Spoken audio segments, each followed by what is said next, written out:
Special ലഞ്ചാണല്ലോ അമ്മ ഉണ്ടാക്കുന്നത്. പോയി നോക്കാം.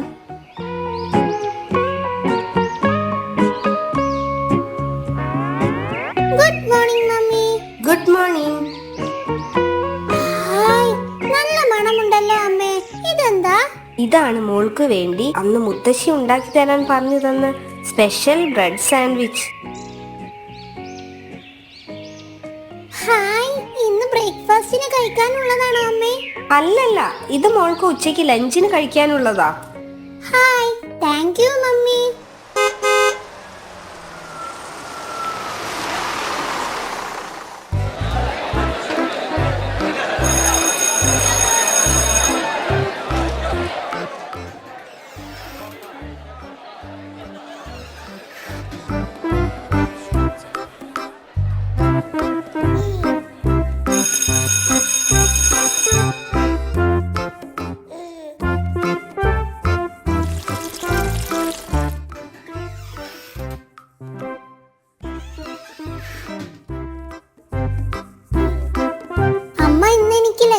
സ്പെഷ്യൽ സാധനമാണ് ഉണ്ടാക്കിയത്. എന്താണെന്ന് പറയാമോ?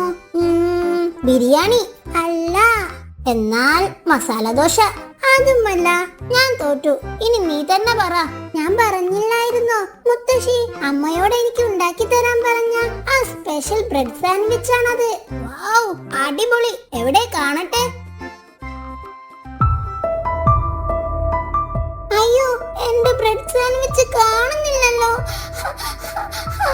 ഇതാരോ മനഃപൂർവ്വം എടുത്ത് കഴിച്ചതാണല്ലോ. ഇതിനു മുമ്പും ഇങ്ങനെ ഉണ്ടായിട്ടുണ്ട്. ഇതങ്ങനെ വിട്ടാ ശരിയാവില്ല. നീ കരയല്ലേ, നമുക്ക് പരിഹാരം ഉണ്ടാക്കാം. ഇപ്പൊ നമുക്ക് എന്റെ ഫുഡ് ഷെയർ ചെയ്ത് കഴിക്കാം. എന്താ? ശരി. എനിക്കൊരു ഐഡിയ തോന്നുന്നു. എന്താ ഐഡിയ? നാളെ നീ വരുമ്പോൾ അമ്മയോട് പറഞ്ഞേ എനിക്ക് കൂടി ഒരു സ്പെഷ്യൽ ബ്രെഡ് സാൻഡ്വിച്ച് വേണമെന്ന് പറഞ്ഞ് വേറെ ഒരു ടിഫിൻ കൂടി ബാഗിലാക്കി കൊണ്ടുവരണം. അതെന്തിനാ? എന്നിട്ട് വേണം ആ 2 ടിഫിനും കള്ളം കൊണ്ടുപോകാൻ. അതൊന്നുമില്ല, നീ കണ്ടോ, ഞാനൊരു വഴി കണ്ടുവച്ചിട്ടുണ്ട്.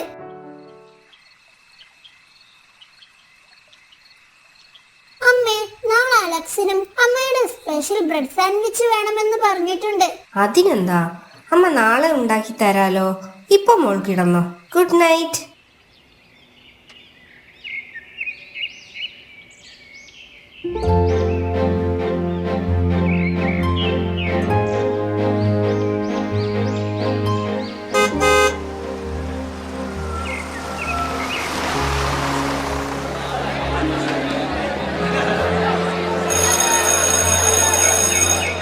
ഇതാ നീ പറഞ്ഞ സ്പെഷ്യൽ ബ്രെഡ് സാൻഡ്വിച്ച്.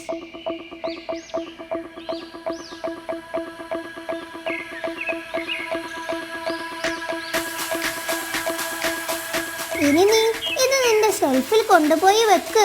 നമുക്ക് കള്ളനെ പിടിക്കാം. Super idea.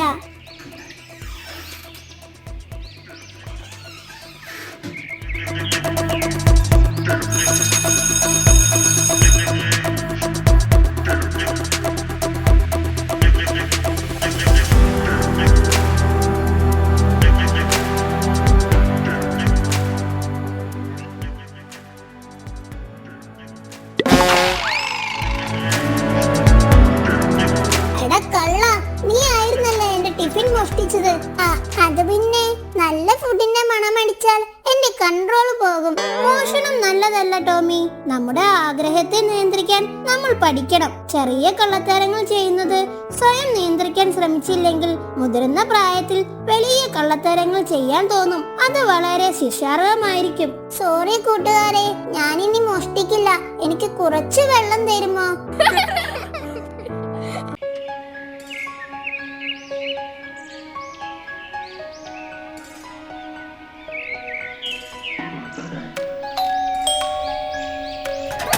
അല്ല, ആരിത്? ജോമിയോ? വാ വാ, കയറിയിരിക്കും. ഉണ്ടല്ലോ. അലക്സേ, മോനെ അലക്സേ, ഇതാരാ വന്നേന്ന് നോക്കിയേ. വേണ്ട അങ്കിൾ, അവനെ വിളിക്കണ്ട. സത്യത്തിൽ ഞാൻ അവനെ കാണാനല്ല വന്നത്, അങ്കിളിനെ കാണാനാണ്. ആണോ? എന്നാ വാ. വന്ന കാലിരിങ്ങനെ പുറത്തു നിൽക്കാതെ മോൾ അകത്തേക്ക് കയറിയിരിക്കും.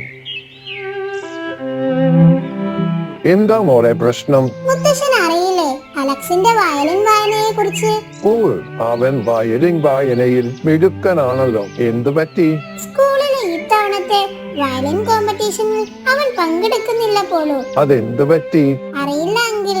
അങ്കിൾ ഒന്ന് അവനോട് സംസാരിക്കണം. അവൻ പങ്കെടുത്താൽ അവന് ഫസ്റ്റ് ഉറപ്പാണ്. വാ, നമുക്ക് ഇപ്പോൾ തന്നെ അവനോട് സംസാരിക്കാം. അലക്സൂട്ടാ, ഇവൾ പറയുന്നതിൽ എന്തെങ്കിലും സത്യമുണ്ടോ? നീ ഇത്തവണ വയലിൻ കോമ്പറ്റീഷനിൽ പങ്കെടുക്കുന്നില്ലേ? എനിക്കതിൽ നന്നായി പെർഫോം ചെയ്യാൻ കഴിയുമെന്ന് തോന്നുന്നില്ല മുത്തശ്ശ. നീ ഇതിനു വേണ്ടിയല്ലേടാ ഒരു മാസം മുടങ്ങാതെ വയലിൻ പ്രാക്ടീസ് ഒക്കെ ചെയ്തത്. നന്നായി വായിക്കുന്നുമുണ്ടായിരുന്നല്ലോ. പിന്നെന്ത് പറ്റി? നിന്നേക്കാൾ നന്നായി വായിക്കുന്ന വേറെ